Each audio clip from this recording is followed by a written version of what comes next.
ಭಾವೈಕ್ಯತೆಯ ಪರಂಪರೆ ಶಿರಹಟ್ಟಿಯ ಫಕೀರೇಶ್ವರ ಮಠದಾಗಿದೆ ಎಂದ ಫಕೀರ ದಿಂಗಾಲೇಶ್ವರ ಶ್ರೀಗಳು.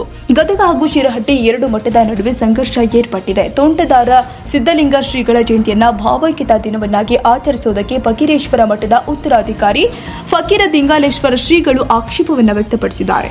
ಭಾವೈಕ್ಯತಾ ಯಾತ್ರೆ ಪದ ಬಳಕೆಗೆ ಶ್ರೀಗಳು ಆಕ್ಷೇಪ ವ್ಯಕ್ತಪಡಿಸಿದ್ದಾರೆ. ಫೆಬ್ರವರಿ 21ನೇ ತಾರೀಕು ಸಿದ್ದಲಿಂಗ ಸ್ವಾಮಿಗಳ 75ನೇ ಜಯಂತಿಯನ್ನ ಭಾವೈಕ್ಯತಾ ದಿನ ಅಂತ ಆಚರಣೆ ಮಾಡಿದ್ದಾರೆ.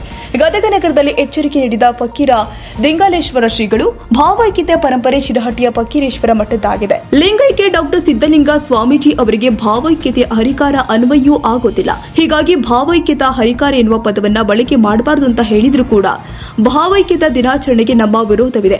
ಮನವಿಗೆ ಸ್ಪಂದಿಸದಿದ್ದರೆ ತೋಂಟದಾರ್ಯ ಮಠದ ರಥದ ಆವರಣದಲ್ಲಿ ಬೃಹತ್ ಪ್ರತಿಭಟನೆ ನಡೆಸಲಾಗುತ್ತೆ ಎಂದು ಮತ್ತು ಅಂದು ಕರಾಳ ದಿನ ಅಂತ ಆಚರಿಸ್ತೀವಿ ಅಂತ ಖಡಕ್ ಎಚ್ಚರಿಕೆ ರವಾನಿಸಿದ್ದಾರೆ. ವೀರೇಶ್ ಗುಗರಿ, ಸಿದ್ದಿ ಟಿವಿ, ಗದಗ.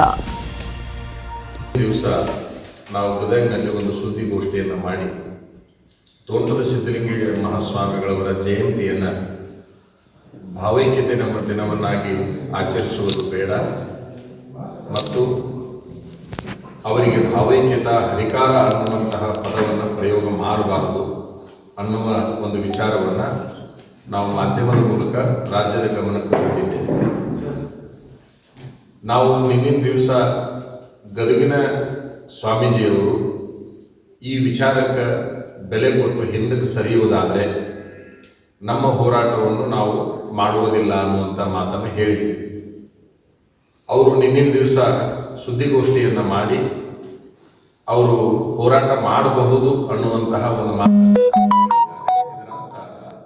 ನಾವು ಭಾವೈಕ್ಯತೆ ದಿನವನ್ನಾಗಿ ಮಾಡೇ ತೀರುತ್ತೇವೆ ಅನ್ನುವಷ್ಟರ ಮಟ್ಟಿಗೆ ಅವರು ಮಾತಾಡಿರೋದ್ರಿಂದ ನಾಳಿನ ದಿವಸ ನಾವು ಕರಾಳ ದಿನವನ್ನು ಎಲ್ಲ ಭಕ್ತರೊಂದಿಗೆ ತೋಂಟದಾರ್ಯ ಮಠದ ಮುಂದೆ ಆಚರಿಸುತ್ತೇವೆ ಅಂತಕ್ಕಂಥದ್ದನ್ನು ಈ ಮೂಲಕ ಹೇಳಲಿಕ್ಕೆ ಇಚ್ಛಪಡ್ತೇವೆ ಅಂತ